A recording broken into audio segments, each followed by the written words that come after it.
What's up, everybody? How are you this evening? This is Brown Sugar Confessions coming to you live every Wednesday night, only on Power 1017.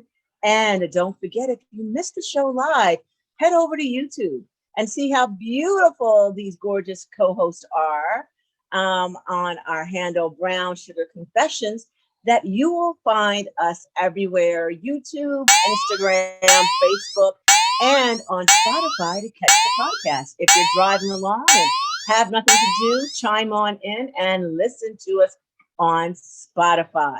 So as we spoke of last week, we have back our beautiful co-host, Michelle Alexandra, for part 2 that we're going to go into talking about dating and being a senior citizen and what that looks like, and hear maybe some crazy stories. Talk about divorce, what she had experienced being an attorney in DC around some of the divorces that she has seen. And if you're on YouTube, you'll see that we're still missing the beautiful true Miss KD. They're still on vacation, but they will be back with us live and in person next week. So let's just jump into tonight's crazy, funny show. Miss T, how are you?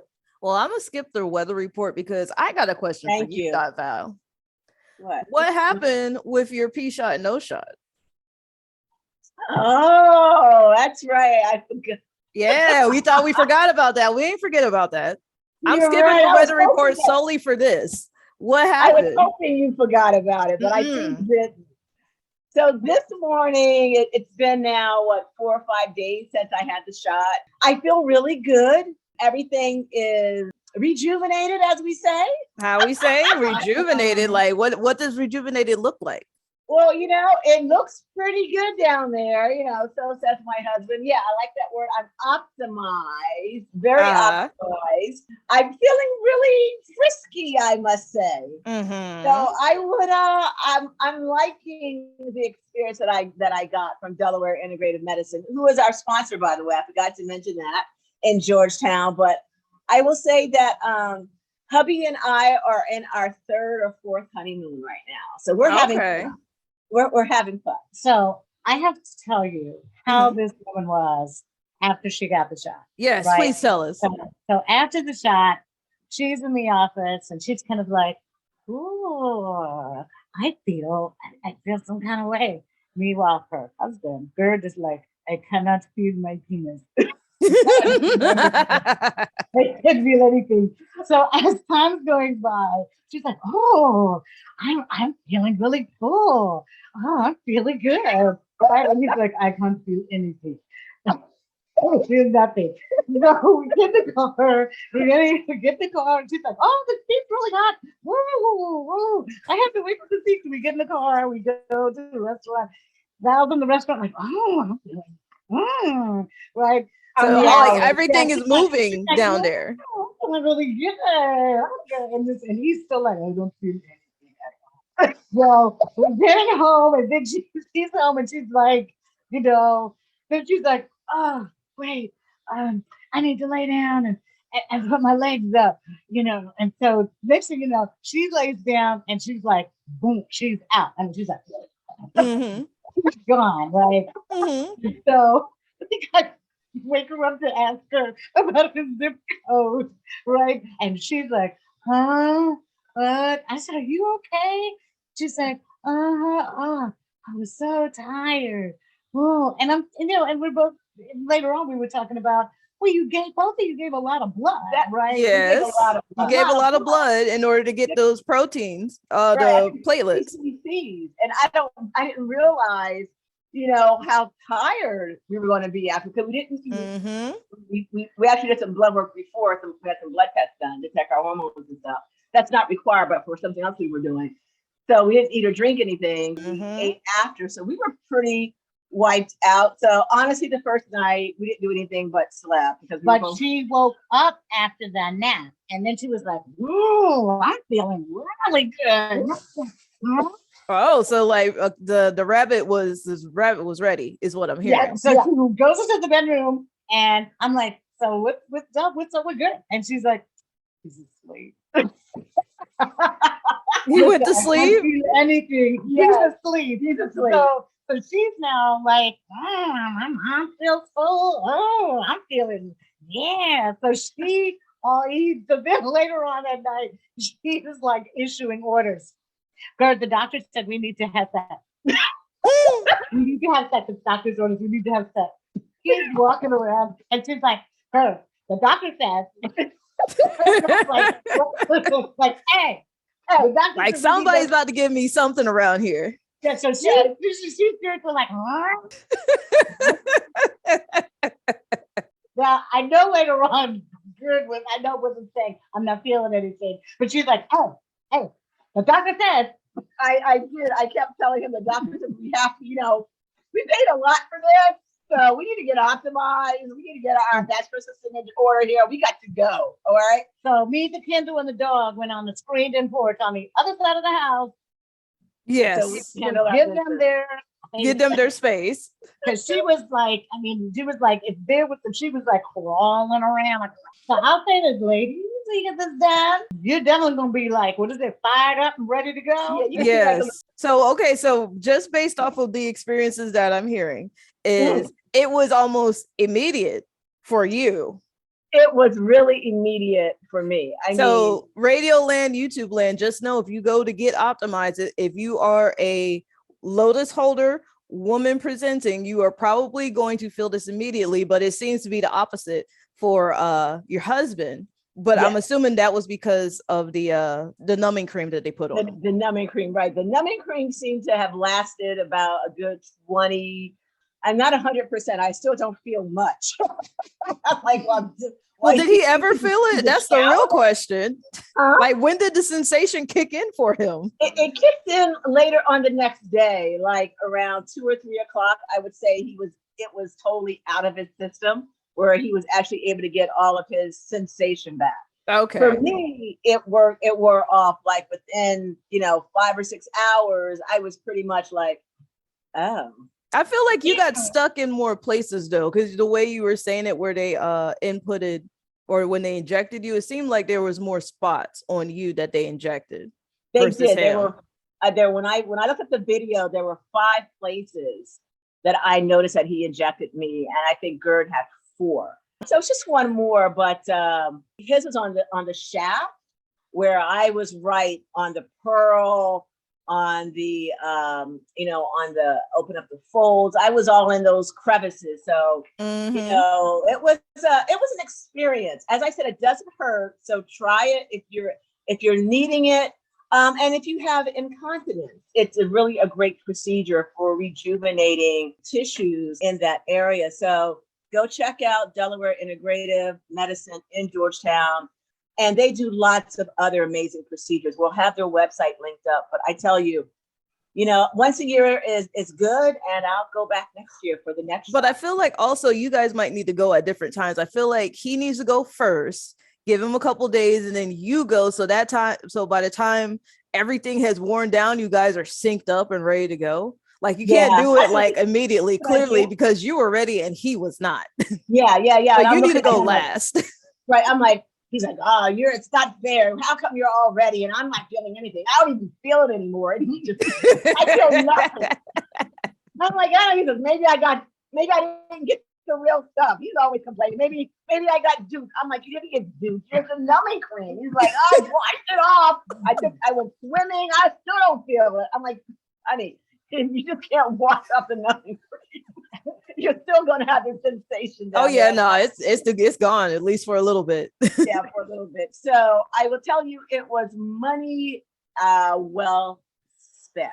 So yeah, I like your idea though, Miss T. Yeah. Is one day I go first, and then a couple of days later he goes. No, the other way around. The other way around. Oh, he goes first and I go. Yeah. Right. Yeah. Because if you go first, you are going to be a piece of work on everybody. I know. He's already. I mean, like, we're talking about dating for seniors. So it's been out for a little bit, but I thought I'd bring it up. We talked about Steph Curry previously. I remember that. Yeah, and how his parents, after God knows how long, have finally decided to split. So at the time, they were seeing other people. who just happened to be married previously to each other. I heard about that. Yeah, hold on. It looks like we got a special guest popping through. Let's got our see. Dun, dun, dun, dun, dun, dun. Hey, special guest popping in from where? I am in Seattle. Well, I'm lying. I'm in Everett, Washington, but about an hour away from Seattle. Hey. Hey, welcome. I was just telling them that we missed you, and here we can't wait to hear about what you're doing there. How's the weather? We'll talk about the weather report, but really what you're doing. But you see, we got our girl in the house, Miss Michelle Alexander. Hi, Miss Alexandra. Nice to see you. Looking all fabulous. Everyone looks fabulous. Looking good. I miss your faces. Oh, girl, we missed you as well. Miss T was just telling us about Steph Curry and his mom. Go ahead, Miss T. Start over again. Yeah. So we were our ongoing conversation is about dating as seniors. And so there was an article that came out a little while ago about Steph Curry's parents who had divorced, and now they are seeing people who were previously married. So it made me wonder, does this happen often as seniors? Like, you just kind of are in your circle and you might be just either dating or marrying people that either are near you or have had previous relationships with each other. Like, how does that work? I think was my ultimate question. So I would say, yeah. I would say, if you're in a community, your friend group may include people who are together, who are not together, but you're still friends, right? Because we all know we have friends that we were together, especially like if they're your girlfriends, right? Your girlfriends, and they get divorced, and you're there for your girlfriends through the divorce and everything. Your spouse may still be friends, like play golf with your girlfriend's ex, right? So lots of times or you're in the same fraternity as sorority, or you're in the same, club, or, so there's all kinds of social things, or, you go to the same church. Right. So the social circle is smaller. Right. Okay. Right. And the other thing that can happen too is you can end up dating people you went to college with that you may have known were in relationships with other people you know from college. Now, this is going to sound kind of rough, but in some cases, it's kind of like, well, who's left alive? That's also what I was thinking too. Exactly. Who's left alive that you can date, right? Right. So some people that you might not even thought about dating when you were in school, it's like, oh, well, so-and-so's gone, so-and-so's gone, so-and-so's gone. So-and-so's married, or in a relationship. So it's like, oh, you're still alive and you're still single. Okay. Right. But the other thing too is, like with Steph Curry's dad, is that if you're in a friend group, I think sometimes people can be mature about it, right? And realize, like, me and my spouse, we're not compatible, but I'm compatible with this person. And, my ex can be compatible. So, and the other thing too is, if you have an amicable divorce, which we'll talk about divorce later, if you really have an amicable divorce, and sometimes you want the other person to be happy, right? If, that would be, everyone thinks divorce has to be combative and nasty and mean. And I think a lot of that is television and movies, but it doesn't have to be. In fact, most courts want, particularly if there's children involved, they really want the parents to get along, because the standard is what's in the best interest of the child. Right. Yeah. And it's in the best interest of the child for the adult to get along and be focused on what's most beneficial for that child, as opposed to what beef the adults have with each other. Right. And so in a lot of cases, that's how you end up dating your husband's friend. Right, exactly. Right. So I think that can happen because you get an idea of what the compatibilities are. Yeah, I think so. I and this just is a great segue into our topic tonight. We spoke last week about bringing Michelle back to talk about, being a senior. And if you go on YouTube and look at her, you'll say, Dr. Val, you're lying. Yeah, I was about to say, she ain't no senior. Like, quit lying, but she is. And what the experiences are for a professional woman, she's an attorney and an educator. She's also a professional librarian. What the experience is for a senior citizen, professional senior citizen that is dating and what that looks like. So I have a question for you. And I want and think about your friends that are maybe in the same bracket. Do you find that as a senior citizen in the dating world, that you are more open to receive different types of men that you probably would not have dated in your 30s or 40s? Not lowering your standards, but you're opening up the dating pool. And the reason I ask you this question is this. I saw something on Instagram a couple of days ago about this guy who was a skinhead. He's like 55 years old. Been a skinhead for like, I don't know, forever, for all of his life. Oh, this is a whole redemption arc. I already know it. All right, I'm sorry. Go ahead. And now his second wife, he married a Black female. Of course he did. Of course he did, right? And so if he was 20 years old, he wouldn't have probably looked at a Black woman to marry, but life experiences, whatever happened in his life, what made him change from being a skinhead neo-Nazi to laying in bed and marrying and loving a Black woman, that's a whole, so did his whole, KD, right? She's like, the whole redemption arc. Whole redemption arc. Either that or this is one of those kinks that, I'm always questioning. I know, right? But so do you find that you're opening up your dating pool, because the dating pool, maybe for who you would have found in your 30s, is either maybe dead or sick? I don't know how to put it. That's horrible. I didn't mean it like that, but you know what I mean. Do you open it up? That's my question. I think it depends on how you're raised, right? Like my father, being honest, wasn't really, he knew I dated because I grew up in an integrated community. So he knew I dated, white guys, but he made it pretty clear that he didn't want me to marry one. Okay. Now, I think that's really unfortunate for women of color, because I think really what it is it does really narrow your pool. Mm-hmm. And I ended up marrying a guy who was Black and Japanese. Okay. Which, interestingly, my first cousins are also Black and Japanese, because my mother's brother's wife was Japanese from when he was in the military. Okay. So I was used to having, diversity in my family.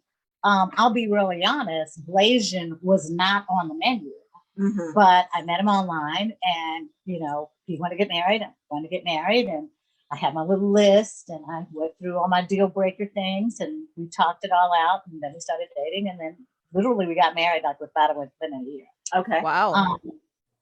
Yeah, but I really wanted to get married because I was almost 40. So I was in there like, I got to get married. I'm almost 40. I was that. So, and he is a serial monogamist.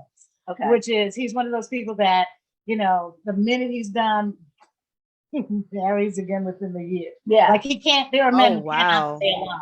Right. It's not only men, women as well. We talked about that. Right. Right. So, what that looks like. So yeah, I think you do. Mm-hmm. I think it depends on, like, if you're a racist, I think it's going to be harder. But I think that if you're open-minded, and it depends on where you are. Like if I was in the West Coast, they got some fine Asian men out there. They do. Girl. And so I think you have to work on yourself and what you're willing to receive from them. Right. In other words, you have to not go with the stereotype. Right. Mm-hmm. Right. Mm-hmm. So I think yes. Because otherwise your pool's going to be really, really limited. And like you said, if I'm dealing with a specific pool of men, where I live, who may be available. The other thing, so I'm going to say this too. One of the issues too, though, is when you date as a senior, you get these guys who are looking for a nurse. That's the other thing I was going to ask about, because if in a certain age group, most men like say like, you know, Gen X, boomers, great generation, they pretty much marry to make sure they are taken care of. Right. I'm a boomer. So one of the things that I'm not interested in is being somebody's nurse. Right. So that's where you look at like I like to travel. If your idea of fun is sitting at home and watching TV and having the grands be around you 24/7 and you babysitting the grands 24/7, like we're not gonna get along because I want to get out and travel and see the world, right? But there's people who are perfectly fine with that. There are people who don't like to travel and like to be home or are scared of travel or whatever. Right. So, but when you have, and I'll say this, sometimes when they're, especially when they're a little older, right, then they're beginning to feel their mortality.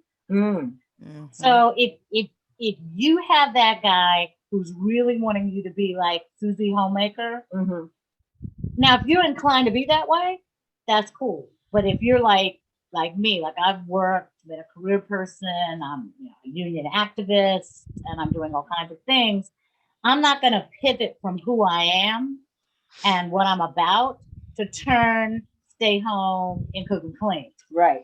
Pay someone to cook and clean. Gotcha. Well, order food and pay someone to clean. There you go. Right. So you have to really know yourself. Exactly. So at this age in your 60s, most of us know who we are and what we're standing for. Right. So I have a question for you. Another question, live. I'm just going right to the sex part, right? Okay. Here you are dating in your 60s. So the first thing is, have you and your friends spoke about that your sexual preference is now more fluid? Like, have you had girlfriends or even male friends that have said to you, you know what, I find myself being more attracted to the same sex? Have you found that to be an instance as a senior dating, that they're opening up and being more fluid in their sexuality? Or are they still kind of like, or they are, oh man, we don't have a lot of time to talk about it, so you got to go fast. We only got a couple of minutes. Okay, I'm going to say no. Okay, gotcha. I'm going to say that most boomers are, probably they've extended to understanding heterosexuality and being open to, LGBTQ. But basically, if you're inclined to be with the same sex, then you are going to go there. Okay, so you're not find that they're more fluid. No. Okay. All right. That was the question. That was the question I had, because I was often wondering, is that the case? And I had another question, but I'm having an Alzheimer's moment and I forgot it. I don't know. An Alzheimer's moment? Yeah. You call it I don't know. I had a question. Can't remember. My brain just totally went white. I don't know, KD. Help me out, girl. Is it time for break? It is almost time for break, but I will I'm going to propose a question and then maybe we can answer it in the next set. So is swinging more seen in the older people as they're dating? So that is the question I'm posing. So We're going to pay some bills. We're going to take a break. Remember, thanks for liking and subscribing to us on Facebook and Instagram. Stick with us and we will be right back after this.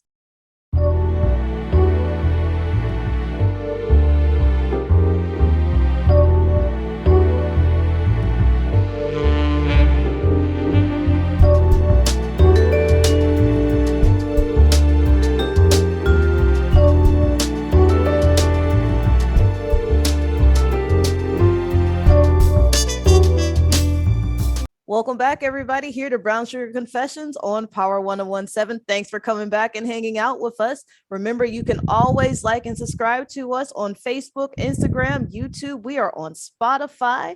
If you have any questions for us, always reach out to us at brownsugarconfessions@gmail.com. And if you want to confess to Doc Val specifically, you can reach out to her at Valerie@swancenter.com. That is Valerie, VALERIE at Swan with 2 N's center.com. And let's get back into the story. So as I was asking you before, Michelle, what's the chances, or I would say the chances, but what's the rate of more swinging in seniors? I think it's actually fairly high. I think that seniors probably swing more. Because they probably started doing it when they were younger, Mhm. and they have the financial wherewithal to afford to be in controlled spaces Mm. that provide them privacy, right? Yeah. Like they can join, they have the money to join an exclusive club Mhm. that protects their identities. Mhm. And so I think there's a lot more of it, which I think goes to your question about the fluidity. Yeah, I think that they find those spaces to be where they can experiment. I think so as well. So they're not going to Interesting. declare, right? Mhm. They're not going to be real open about it because we're raised that it is you keep stuff private and quiet. I mean, and in my mother's generation, which is the great generation, like when people got divorced, they whispered. I Right. mean, literally, like my mother one time, when I asked about my teacher, she said, "Well, she was divorced." Oh, Right. So we didn't, they Mm. didn't talk about it. It was, you didn't want to admit to it. You'd rather say your husband's dead before you say you were divorced. Mhm. Oh wow. But in the boomer generation, yeah, I mean, they're much more likely to do that. Because think Mhm. about, the Playboy Club, it came about through the 60s, 70s, Mhm. all of that. So, and that was considered to be acceptable. It was just that it was acceptable in very private, exclusive Exactly. spaces. Right. I think that's very true because I know for myself when I've gone and I've taught at various dungeons across the country, and I've noticed that people say, "Oh, I haven't done this before. This is my first time experiencing being in a dungeon or playing in the BDSM," and I notice that they're normally seniors and they're more willing to experiment in their sexuality. Another question I had for you around seniors and dating. During break, KD was talking about looking at Michelle and I, and noticing that hey, we don't look like we're in our 60s. And I was about to say, when I look at you, it's really hard to fathom that you're in your 60s. You're like mid 60s, not even early 60s, like mid 60s. But my question for you is this: are you noticing that when you're dating in this age bracket and you're with a male, whether cis or trans, that if they have ED, that they're honest about it and they talk about it up front and they make preparations for an evening of sex? Are you noticing that dating? Okay. So usually, You're like, um, the men I'm with don't anticipate. In other words, if we're going to engage, we're going to engage. okay. So it's kind of interesting because regardless of the age, there's not in other words, if there's a performance issue, it's like, Right. right. So if they know they have a performance issue, They prepare. they're not talking to me about it. All right, so they don't sit here and say they don't have that conversation. No. Okay. All right. No. I was wondering because that's the age bracket when ED shows up for men, right? To Right. be honest. But they still want to be like they were. Okay. Where they want to be like, the performer. Got it. So perhaps Right. they prepare because I think with Viagra and Cialis, you take it on an empty stomach. So they're preparing for the date. So they're taking it before you guys go out. And if they do, I have no idea. Got it. Okay, that's fair enough. I think that for me to be aware of that, I would have to be in like a committed relationship like that. Got right? it. So it would either be girlfriend or what, or spouse, right? Okay, right. But in dating, no. If Right. something goes wrong, you might hear the excuse like, "Oh, I shouldn't have drank all that. Mhm. Oh, I shouldn't have, oh." And so then there's, you move to plan B, which is either they just focus on making sure you're satisfied Mhm. and maybe later on they catch up, or, you just kind of wait Okay. All right. until they get it together. Got it. you know? Now, for women, now this is my question. So I'm going to flip the script and ask for women, when we're in our 60s, tissues inside have changed. There might be more dryness, more micro tears. is that a concern that you find your friends are having and talking about while you're dating your 60s to prepare yourselves for that sexual experience in your 60s and 70s? Are you doing things to prepare yourself?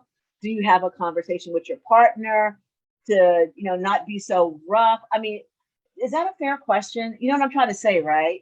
I'm not wording it the way I'm thinking. I can't speak for every woman, of course. Right, of course. I think that if you know yourself, yeah, that you know what you need.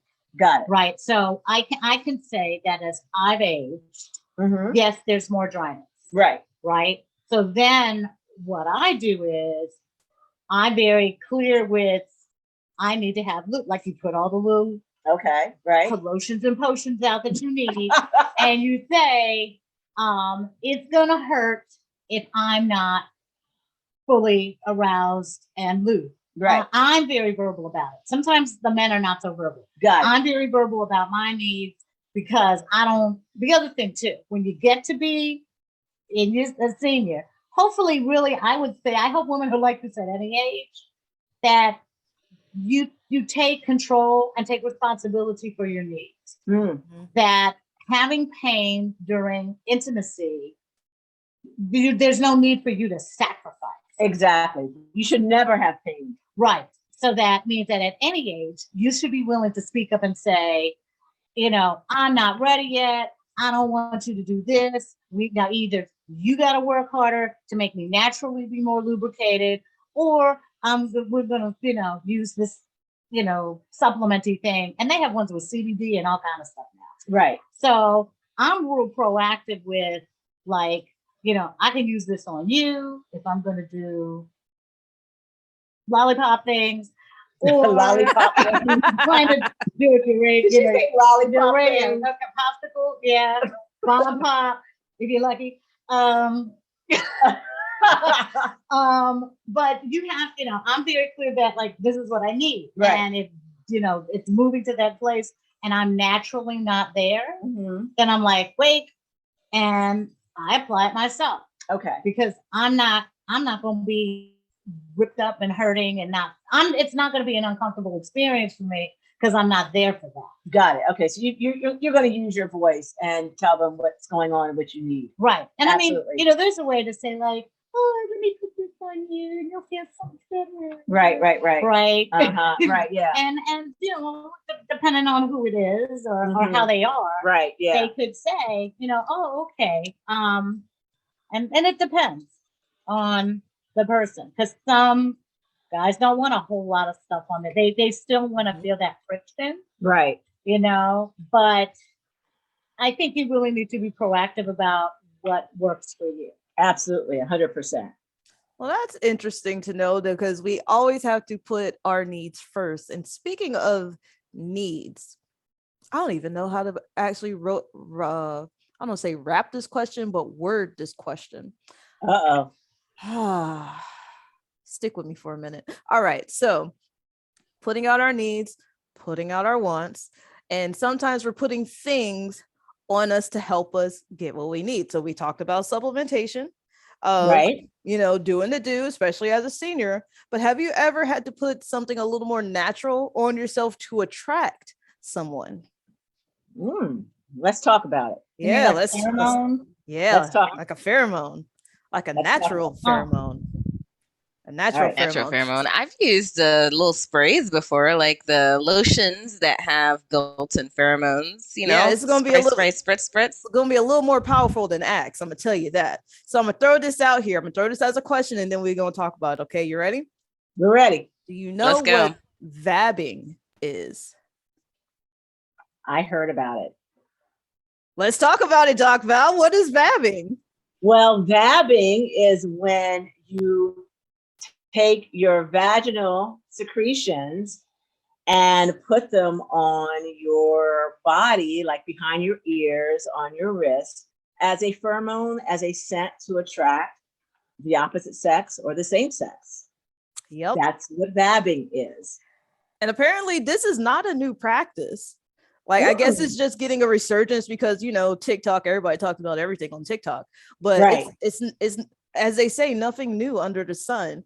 And I find it very interesting because I had found a fact before I knew that vabbing was a term. Back in the day, because I love weird sex history. Yeah. Roman gladiators, would fight in the Colosseum, doing their thing, killing people, da da Right. da da da da da. So what they would do is that they would slather off their sweat and secretions, put it in oil, and sell it. And women would wear it as a pheromone. Why am I not surprised? Wait.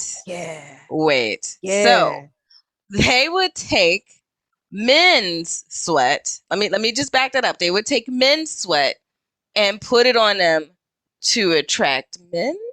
Yeah. I got questions, but to each their own, But this is also the people who gave us eggplant pendants. So are you expecting anything worse?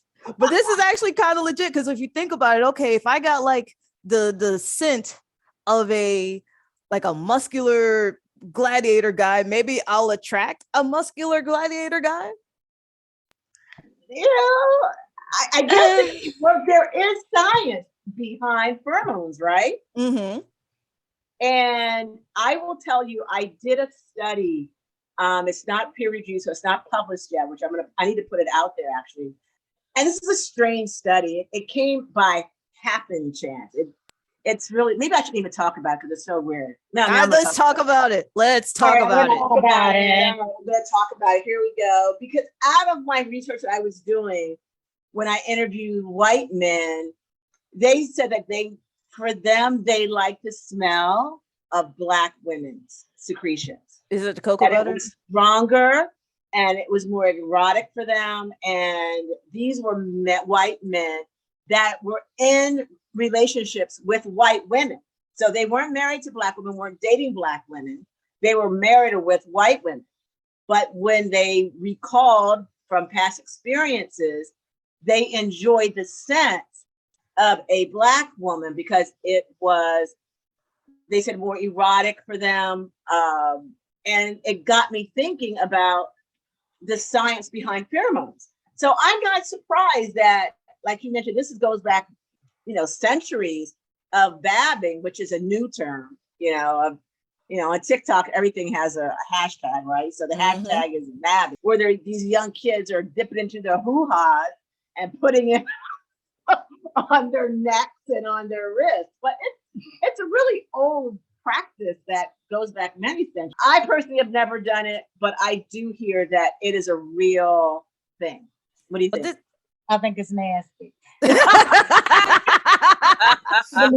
People need to wash. Because when you think about it, it's like if you're going to be vabbing, then you got to take control of your health, because what if you got an infection down there? What if you stink and now you're putting it on you and now everybody knows you stink? What if you might be in a relationship and you put it on your significant other to try to keep other women away or people, how does this work? How deep does the rabbit hole go?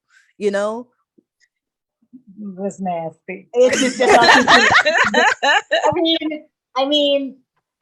I mean, I could say that I've heard enough negative talk by men about, I could smell a woman such and such and such, and to them, it's not an aphrodisiac. To them, it's like she's not clean, and that's not appealing.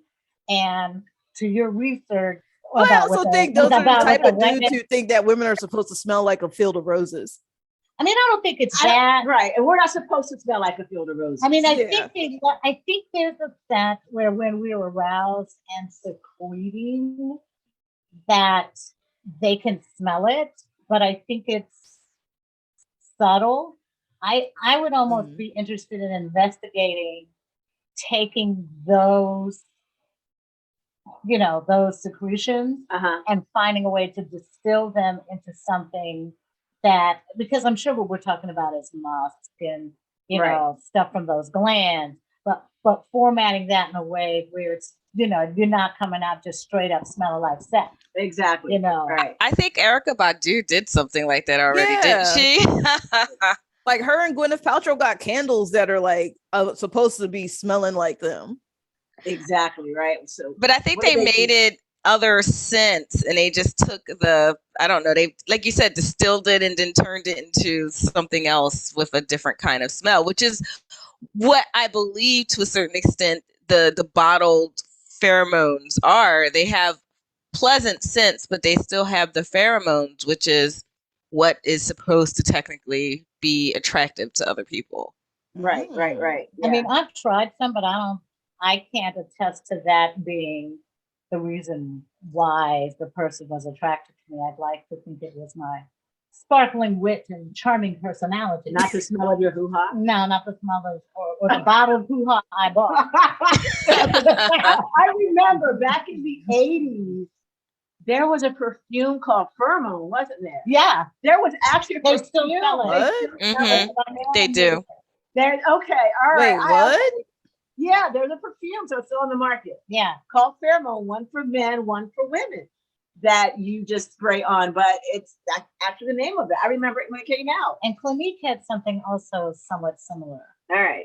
So young kids on TikTok, this is not a new thing. This is an old thing. Y'all just got a new hashtag for it now. That's all it is. Just let y'all know. And you still need to know. And you still need to wash your hoo-has before you dab yourself. Or bad Please. yourself. Please, for everyone, for you, for everyone that's going to be around you, please make sure that you've checked yourself for all of the, the necessary things. You don't have a vaginosis thing going on, a bacterial vaginosis thing going on. You're drinking make sure water. Plenty of water, all the water, all the time. You don't smell like you're trying to bake bread. I'm just saying. That too. But I like the smell of baking bread. Yeah, but you don't. Not in those conditions. So we talking about baking bread. We went from pheromones to Roman soldiers to baking bread. Make sure, and once again, everybody, PSA from Brown Sugar Confessions, make sure you are washing yourselves and you're drinking water. So we got one more thing to talk about before we slide out of here. All right, what's that? So we talked about, dating as seniors, but we also got to talk about something very important, because you've seen it's becoming on the rise, especially from like the 60s to now, is divorce. Michelle, you could probably fill us in a little bit about that, because I think it's probably harder for seniors to divorce, especially if you've been with someone for a very long time. I've been a divorce attorney for 18 years. I have to say that some of the saddest cases for me have been seniors. Why is that? Sometimes it's just really hard to see someone who, like, I had a client and I represented the husband. He married his high school sweetheart. Mm-hmm. And now, real talk, Mm-hmm. he had been a basketball star and he had been unfaithful to her, I think, through the bulk of the marriage. She never knew. And so what eventually happened was he was unfaithful and got a coworker pregnant. And she came to him and said, oh, I'm going to have a baby. And he's like, oh, congratulations. Whose is it? She was like, yours. And he was like, no, it's not. And then I think she thought, if I have this baby, he's going to leave his old wife and come be with me, right? Because she was literally 30 years younger than him. Okay. And when I think she realized he had absolutely no intention of leaving his wife, that she was really a diversion. She actually, so here are the stories. She sent the paternity test to his home. So guess who got the paperwork? What she was looking for, the wife. Right. Yeah. So the wife got it, and not to go into too many details, but his son has his same name. So she initially thought it was her son. So she calls her son and says, like, what have you done? Oh. Who did you get pregnant? And he's like, I didn't get anybody pregnant. So then you imagine he comes home from work and his wife's like, what is this? Right. Oh. Takes the paternity test. It's his. Does the right thing. Starts paying child support. Starts getting involved. Now, here's the thing. What broke the marriage was the fact that all these years he had been unfaithful to her. And I think for her, she either honestly didn't know or was willing to look the other way, which I think a lot of people do in a lot of marriages, Right. particularly if the man is the breadwinner. And most definitely in like celebrity and athlete marriages. I mean, I think there's a lot of them. Right. You look the other way. And in some cases, women feel like that's part of my role, right? Part of my duty is, okay, he's going to have this, but so long as he comes back to me, so long as he's paying the bills, so long as I'm having my lifestyle, so long as I'm being respected. But nothing quite says adultery. Like I know I always say, a child is prima facie evidence of adultery, right? Nothing says adultery like a kid. Right? Right. So what happened was that every time he was contacting the mother of the child, she felt like he was either trying to get back with her. It really made her very jealous. She didn't want the child in the house. And the thing that also made it kind of crazy was the child was the same age as their grandkids. Oh, Lord. Right? Wow. Oh. So if she'd have accepted the child would have grown up with their grandchildren. So now on the plus side, and I'm going to say this as a plus, what she ended up doing was going to a life coach because she was always angry and upset. And she eventually got to the point where she realized she did not like who she was.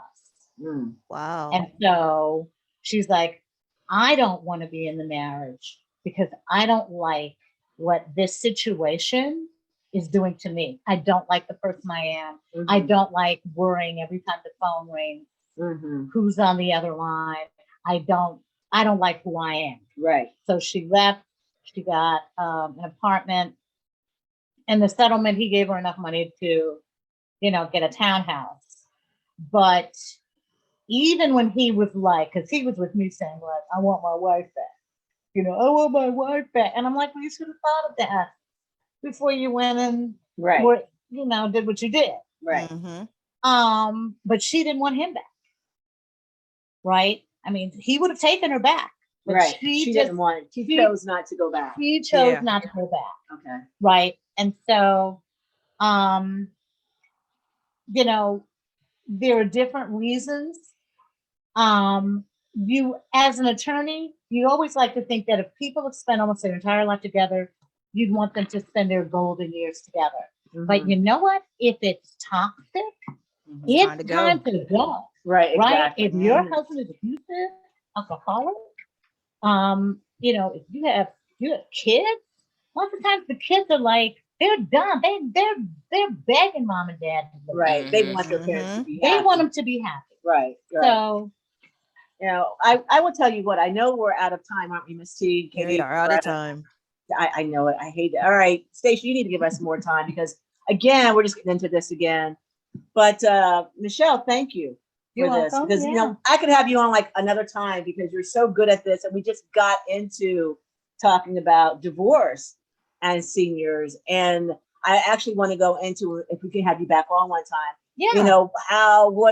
what divorced seniors should do to protect their assets, or how do they, or what have you seen in that? So we'll have a third conversation with Michelle, so you guys we have this follow-up talk. I think it's important that we have this conclusion on this topic. Yeah, it's something that doesn't get talked about often.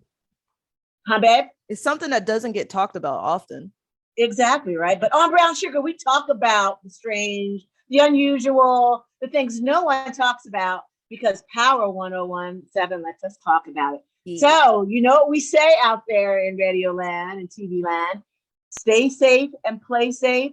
Thank you to our sponsor, Delaware Integrated Medicine in Georgetown, Delaware.